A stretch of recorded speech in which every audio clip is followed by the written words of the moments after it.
Hey everyone, and welcome back to Remember This Tech. Today we're going to be taking a look at a computer that I got. Now it's not a new computer, it's over 20 years old. I paid only $5 for it. Yep, $5. Do I know if it works? No, I do not. Do I know what the specifications are? Not really. Aside from a few things, I only know it has a Pentium 4 in it. It came with video card, sound card, looks like there's some drives in there. I know that it looks like the caps are okay. So, will it boot up? I don't know. It's a Dell Inspiron 8250, and I looked up the service tag and I couldn't get any specs from it. I'm going to open it up. We're going to see what works. Probably will need a rebuild because it's Windows XP era, and I'm going to take you along on a journey and revisit a piece of old hardware tech history. Might have to supplement and replace the drives.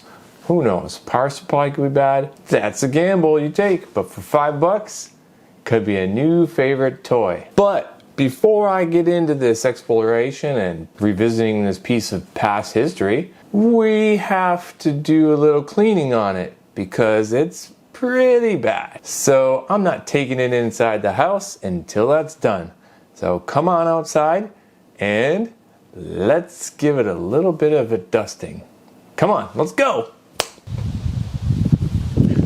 Here it is, the Dell that I got for $5. Looks like there's a Sound Blaster card in here, maybe it's a knockoff.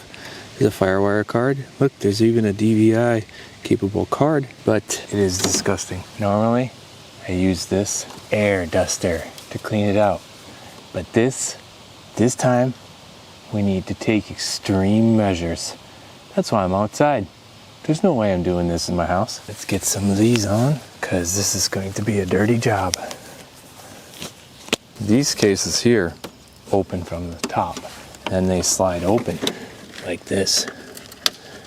It's kind of a stupid design, but it is what it is.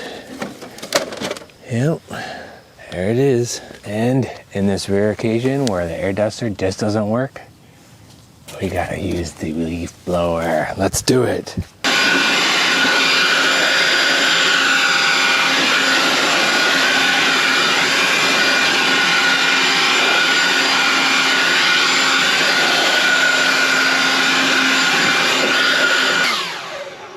That should do it.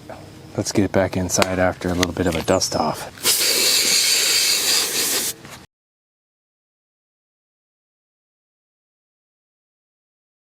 So we're back inside. We cleaned this up a bit. Yeah, I got these on, but it's dusty, dirty. I don't want to cut myself. It's 20 plus years old, Pentium 4, and I'm gonna look inside. I'm gonna explore the components with y'all as we go through it. This old Dell Dimension 8250, I believe. Well, it's a passive heatsink design for the Pentium 4. And this is the shroud, directs the airflow out the rear. I'll show you this really quick. If you can see, and if you know anything about Pentium 4s, you know that he runs so hot. So I think that I may replace this cooler. If I have anything better, I'll see. The RAM, I don't know what they are because I could not get specs on it. It is 256 meg. It looks like, is this Rambus? This could be Rambus. And the Samsung modules, and I cannot see. I know that some of these in the past that I have actually worked on had Rambus modules. I'm going to pull out the other sticks.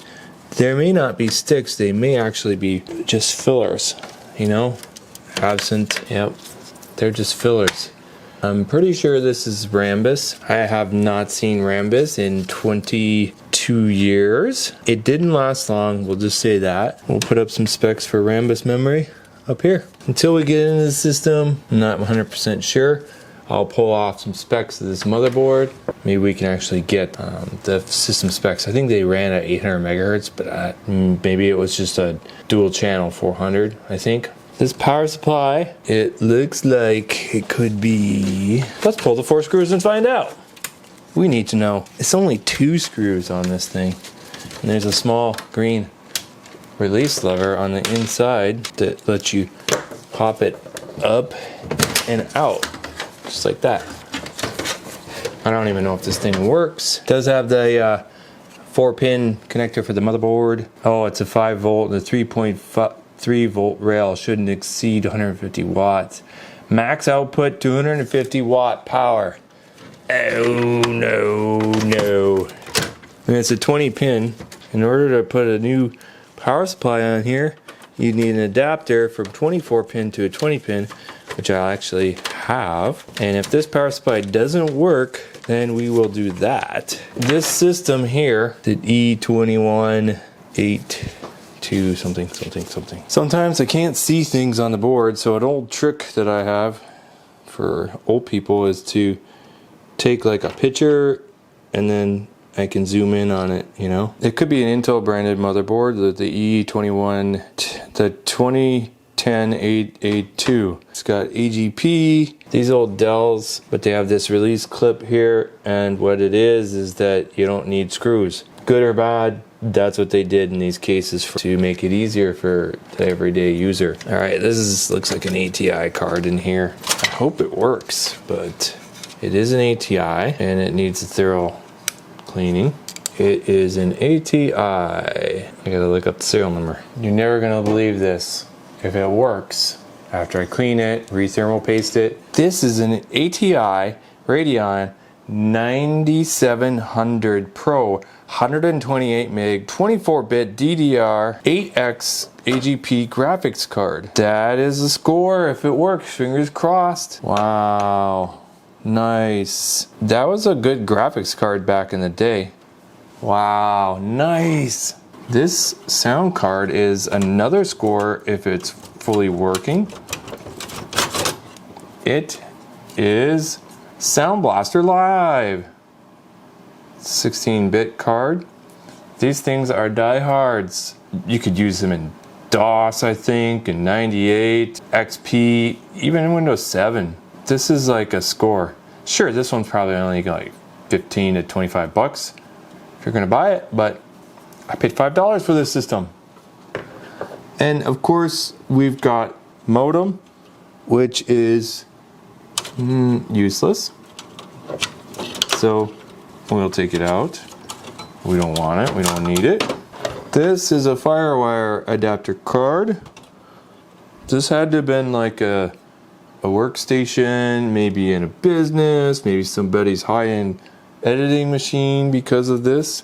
Back to the RAM, it's 512 meg of RAM total. This over here is a USB 2.0 cable to the front ports. Cheap, right? That's what they had, that's what they did. IDE hard drive up here.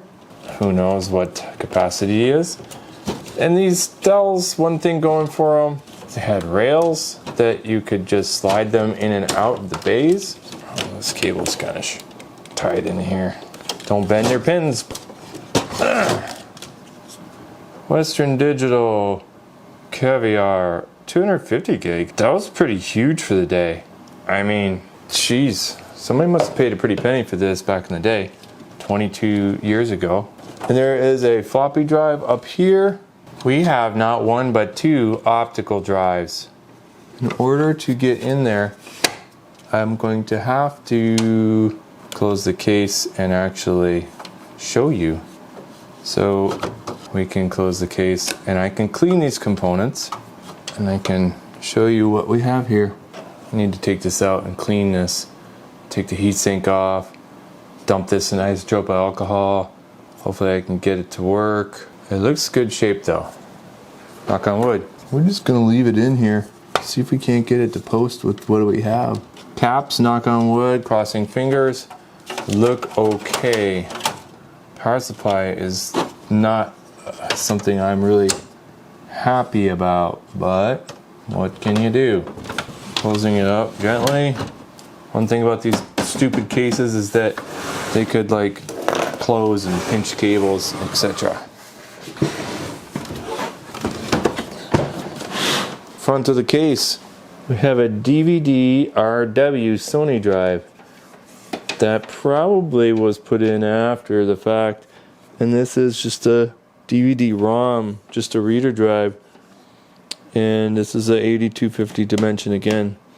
And you have a bay here where you can put in maybe a zip drive or something. Yeah, down here they had this little compartment that opened up. You have an audio jack and two USB 2.0s for the front. Pentium 4. Who the heck knows what it could have in there? I'm really excited to find out. But I've got to go clean some components and I'll be right back. Excited. I'm excited. For this model, this just has a big aluminum heatsink with the retention clips for the Pentium 4. And you just kind of press down on them and each side will pop up out of the clip mechanism. That's easier said than done sometimes. And just slide them back and out. This is it. That is, looks like a thermal pad, a TIM, I guess they would call it back in the day. Why they thought this was good, I'll never know. But it's just a beefy aluminum heatsink, and the main fan here blows exhausts out. This looks like a socket 478, which I'm pretty sure it is. And I'm gonna pull the chip and get some magnifying glasses to look at it to see what we have here. It's hard to see. I can't read. Well, I'm gonna put it back in and careful not to screw the pins up.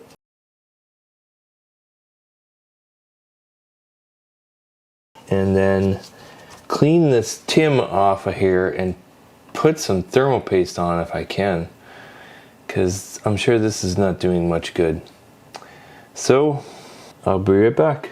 As you can see, I got a little bit of a plastic scraper putty knife, and this thermal TIM pad is coming off okay, knock on wood.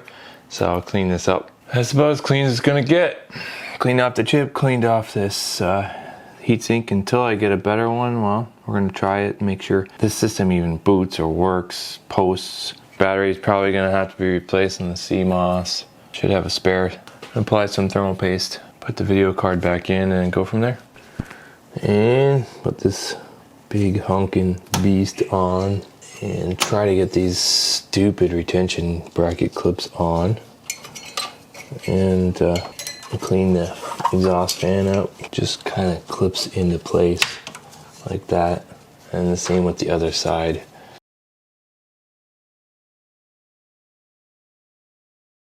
Obviously, just did a minor cleaning because I haven't powered the system up. It could have a bad power supply. It could have 100 things wrong. So I'm just doing basic stuff. So put in the video card, making sure that works, and then I can further clean up the system. And this card, this ATI card, needs a 5-volt power supply hookup. That right there needs to be plugged in, and it's keyed, but you need that. So the ATI 9700 Pro was a huge graphics card back in the time when it was released. Full DX9 support. It had 128 meg memory, and 8 shaders. That card was awesome back in the day, and it challenged, dethroned NVIDIA's 4600 series. At least I believe that's what it was. Alright, the original drive's back in, left the RAM as is. Alright, new thermal paste here, cleaned up the fan on the ATI. I did not remove it because it is very difficult to remove, but I will probably do that. We need to put a sound card, we need some sound here. Button it back up, and if it starts up, great. If not, troubleshooting shall commence.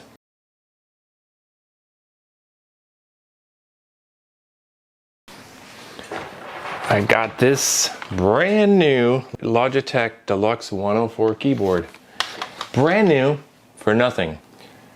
Has a PS2 port. Now, Sometimes you'd be like, whoa, PS2. Well, when dealing with old tech, if it only has a PS2 port, or you have compatibility issues, a gem like this, if it's working, somebody hasn't smashed it or something, or somebody gave it away or threw it away for some reason, it would mean that this will solve your compatibility issues. If you have boot up problems or USB isn't initialized, then this is what you need for these things, keyboard and mouse. So this brand new keyboard I stumbled upon, PS2, excellent find to go with the $5 PC. This machine does have a bunch of USB ports, but for this troubleshooting, why not test out my new old stock keyboard? Some people ask, why do you have this old monitor? Why do you have this old one? Because it supports DVI and VGA inputs. For testing in old machines, it's essential, and it's a flat panel, and it provides decent resolutions for the older systems and older video cards for outputs. And those inputs, well, you need them. So let's power this on and let's see what we have for post. If it posts, if the power supply is good. If it does, hopefully we'll get an idea if we need a CMOS battery, and maybe we'll need rebuild, find out what the CPU is. Come on, let's go. Okay, we got multiple beeping from the PC. This Dell has diagnostic code lights, so it has 2 amber, 2 green. So we will look that up and we will find out what that means.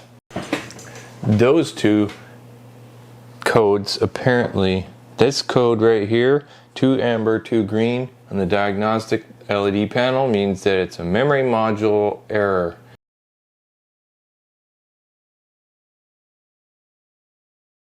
Alright, reseated the RAM. I inadvertently took out the other 2 spacer modules in the unpopulated banks, and this is Rambus, so it needs them. Let's see if it boots. Post a different code. Come on, let's plug it in. Maybe it'll post. Dell. Posted. Scanning the IDE drives. What did it see? Battery voltage, yeah. I know the battery voltage is low. Let's see if we can go to the BIOS. This will reveal a lot of things. Oh shoot! This is the original hard drive that came with it. I just put it back in there because, yeah. Somebody just left all this stuff on here. Looks like some kid's computer. My free new stock old keyboard's working.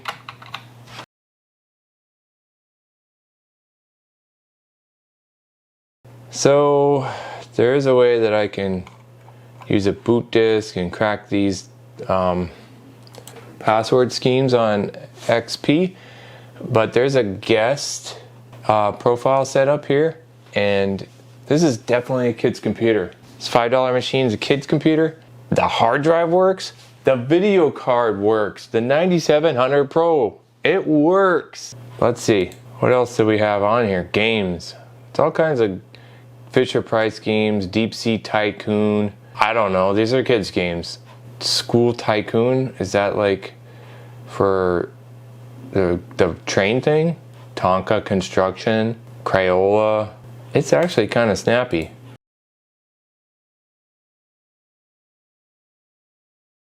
Let's look at the properties of this machine. It's only XP SP2. It doesn't even have SP3. Ouch. 512 meg of RAM. Device manager. Yeah, I'm just a guest, but should be able to tell us. So that Western Digital 250 gig drive is functional and works because that's what I booted off of. It's got a Realtek on board 10100 network adapter, DVD burner, DVD ROM. Only the ROM seems to work. We're getting errors trying to eject the DVD burner Sony drive. So processor, we have a run-of-the-mill Pentium 4 2.4 gigahertz CPU. Obviously that's fine for a good retro machine because it It doesn't need a ton of cooling, but these things started to run hotter and hotter and hotter as a Pentium 4 when they keep going up. I had a Pentium 4 3 gigahertz and it was like a heat machine. So I'll have to get a better cooling fan and heatsink for this machine. So Sound Blaster Live showed up and it should be working. Let me pause this, plug some speakers in, let me get admin account on here, let me wipe some of these accounts, do a functional overview. But I want to see if the sound works, so bear with me before I do that. Let me plug in the sound speakers. Alright, so we got the sound speakers on and the sound card works. This is a score for a $5 computer. It is a score. Power supply works. My computer shows we have C drive right here, and there's 218 gig free of 232 gig.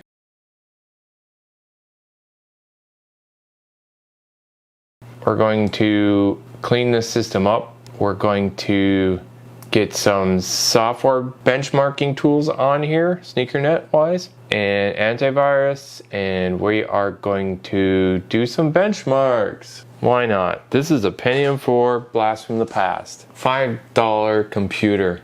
This video card back in the day sold for $299 to $399 alone. Sound Blaster Live. That hard drive was pretty huge for back in the day. And the fact that everything works and runs, I'm just floored. This is an amazing find. Yeah, the Pentium 4 is 2.4 gigahertz, it's only single core, but XP, it's fine. With 98, it's fine. We could even go as far as to flash the BIOS on this board, maybe upgrade the chip, definitely put some RAM in here, but we're not gonna go out of the way, we're not gonna spend a lot of money. This is a total retro beast of a machine. We could play some awesome games, but we gotta clean this up. This is awesome. Stick with me and we'll be right back. And we'll get some testing software in here and benchmark it as it stands. Get you some stats. Be right back.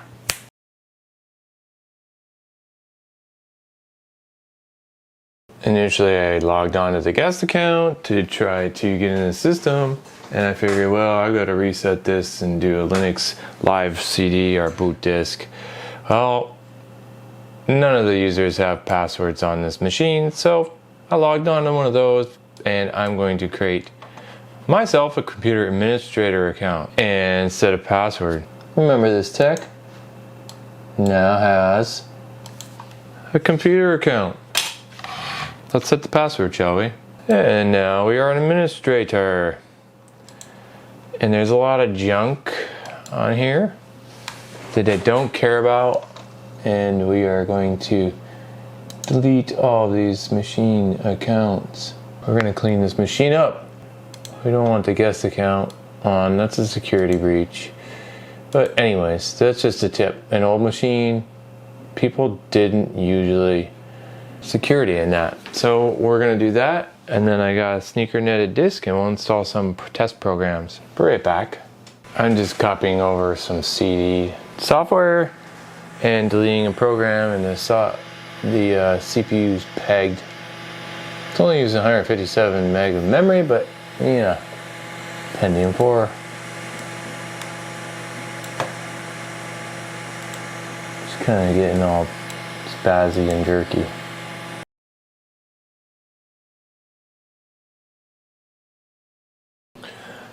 Here's a quick look in the system BIOS. I'm going to poke around and show you a few of the settings. And what we have here, BIOS we have is AL1. They should have AL4 out, so I'll update that. It's Pentium 4, 2.4 gigahertz, you already know that. 512 kilobits of L2 cache, yay! And the battery in the system BIOS motherboard is dead. I am going to get a new one in there soon. So it's got a floppy drive in there. Not sure it works. We can test it though. We got the 250 gig IDE drive that's working great. The DVD writer Sony does not work. 512 meg system memory. Allocated 120 meg to the AGP aperture. CPU 533 megahertz front side bus. Got some keyboard errors for remote wake on. It's not going to have a lot. Fast boot is on. Security settings, IRQs.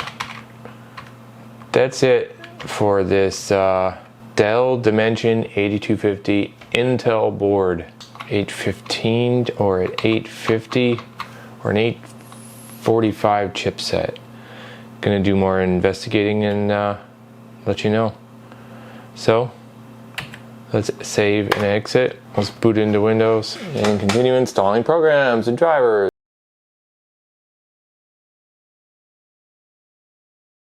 Just gonna do a quick update to Service Pack 3.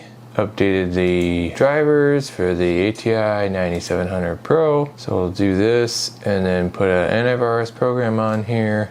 And we flashed the BIOS up to A04. So we're almost ready for testing. We'll be right back after we update this machine. Got Windows XP Service Pack 3 installed. Now I'm installing AVG Free, which still supports Windows XP in some degree at least.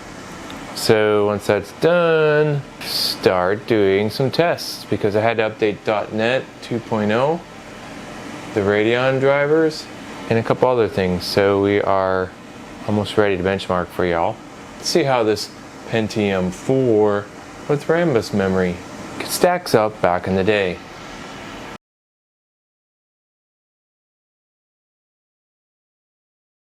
Got this browser called K-Meleon. Now it's supposed to work with Windows XP, so let's see if we can't get a few web pages to run in render, because as we all know, Windows XP doesn't have the support of many security connections for the current website. So this isn't really loading CNN. Kind of working. This is just generic YouTube, obviously. Let's see if I can play anything. Go to my website, Remember This Tech, on my page. Now this might work. I mean, this XP system playing back my video. I wonder what it's gonna play it at though. Can it play it? Welcome back to Remember. It looks pretty crappy. It's working, kind of. Checking out the K-Meleon mini PC that I did an unboxing video of not too long ago. Check it out if you haven't seen that one already. And today we're going to be looks like we're a little bit frozen. Seeing if it really does come with Windows 11. So has issues when you maximize it. Windows, most people can get around that without too much of a learning curve. That's the point of testing, right? You can play in a minimized window. Today. So without further ado, the fact that it can play anything on internet is pretty good. It's Windows XP on a Pentium 4, so hey, this browser seems to work. The K-Meleon. We just need more horsepower for this old machine. That browser's working. K-Meleon.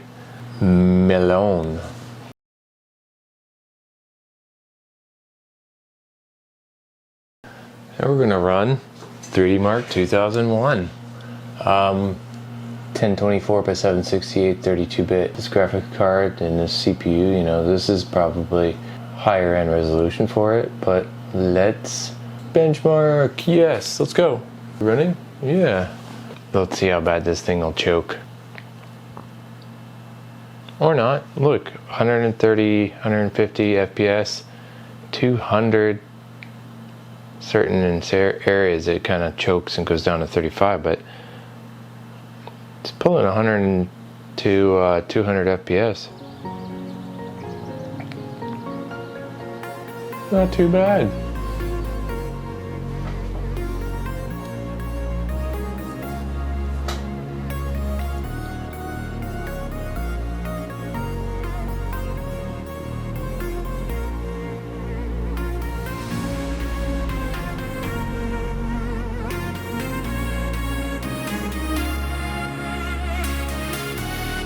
So this one's not so bad, this particular screen test, but the one at the end with the leaves and the stream running, that one kind of chokes most systems. But we're getting very good FPS on this system. I think it's a testament to the 9700 Pro video card, because the Pentium 4 isn't going to win any speed races, that's for sure.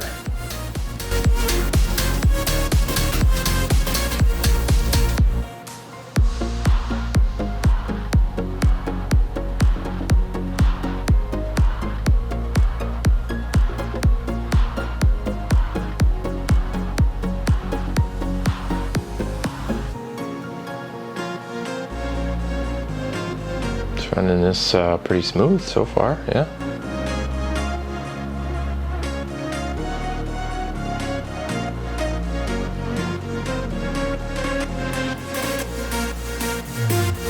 This right here normally kills the graphics cards.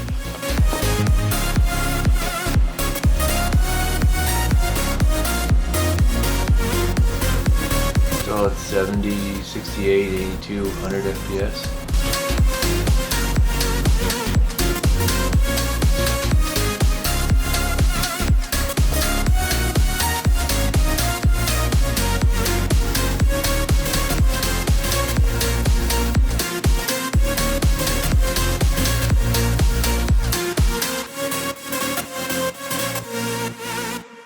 So this system got 11,607.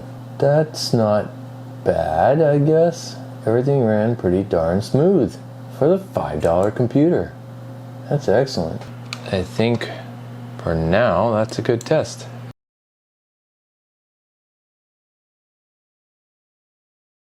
Well, it's time for some game tests on the $5 PC. I am trying to run Fallout 3.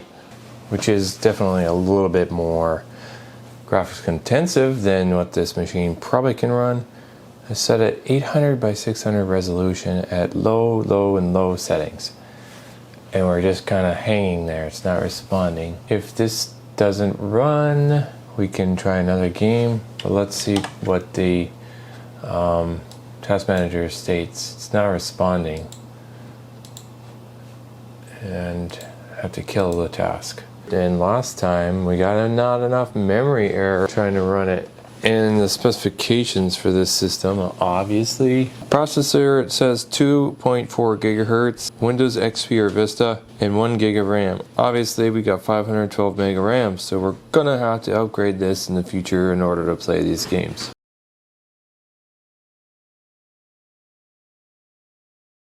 The next game we're gonna try to play is Oblivion, the Elder Scrolls. This only recommended requirements are XP, 512 meg of RAM, 2 GHz Pentium 4, 128 meg of Direct 3D capable video card, DirectX 9. We've got all that, and we're trying to launch it. So it's set the graphics card settings to medium, so I highly think we'll probably have to turn those settings down though. If it ever launches, see how it plays. But we still have the mechanical IDE drive, so it's churning, thrashing. Oh look, it looks like it's got something going on. Will it launch? Just did a quick character creation and we're in the entry phase with this cell door.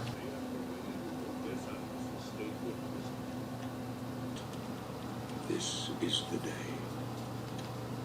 Me strength. It's kind of struggling with the initial dungeon phases, and man, 17, 20 FPS, 25, load lag. Protect yourself.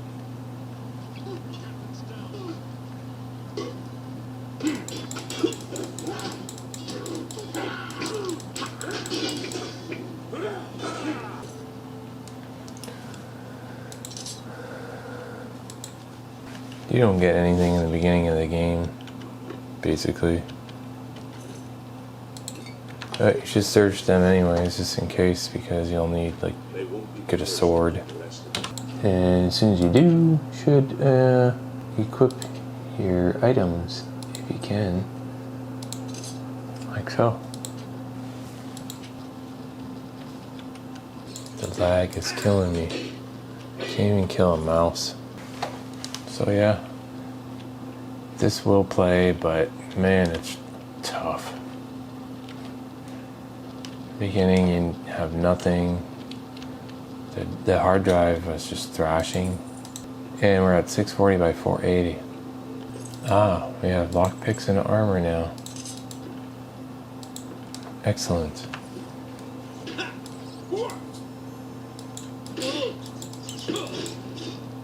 Good time to save.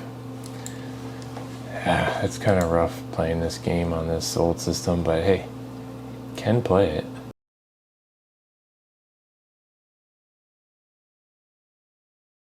Look, it's Call of Duty 2. Gonna set it for DirectX 9 since the card should be able to do that. 800 by 600, what it's defaulting to. And we're going to apply, see if the system chokes. Can't seem to get Fraps to run with it, but seems to be running good. Believe it or not. Very good, comrade. Always remember to use the star on your compass to reach your current objective. Okay, that they are the enemy. Aim down your sights, Vasily. You've got a prisoner. Game's playing good. Vasily. Has no lag. Load time is really long, but it really is playing great. Hear those boxes up front!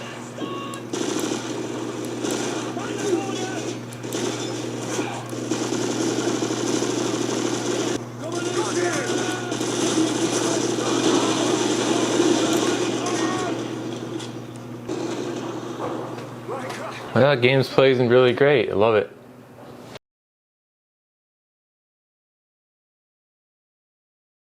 So my final closing thoughts for this $5 PC, well, it was $5. Can't really say too much about that part, but if I was going to upgrade anything, I wouldn't put a lot of money into it. This makes a great Windows 98, Windows XP retro gaming rig. Perfect. But I would upgrade the RAM to at least 1 gig. Depends on what the board can support. It's RAM-based memory, so who knows. Put in maybe a 10,000 RPM hard drive, like a Raptor, or an SSD. Maybe drop in a 3.06 with hyper-threading Pentium 4 chip. I think that might be the most it can support. That'll give you a 600 megahertz clock boost, which would be pretty decent. Put a different heatsink on the system, actively cooled, rather than the one that's on there. That would open up a lot of pathways for playing a little bit better games from that era. Fallout 3, play Oblivion better. Who knows what it can play? But those are my 3 recommendations if I was to upgrade this system, and I wouldn't spend much more than $35. Making it a $40 PC.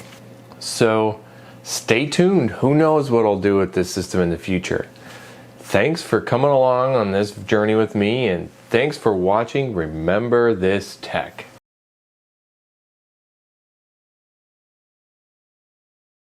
Hopefully without scraping it, the aluminum. Whoa. All right.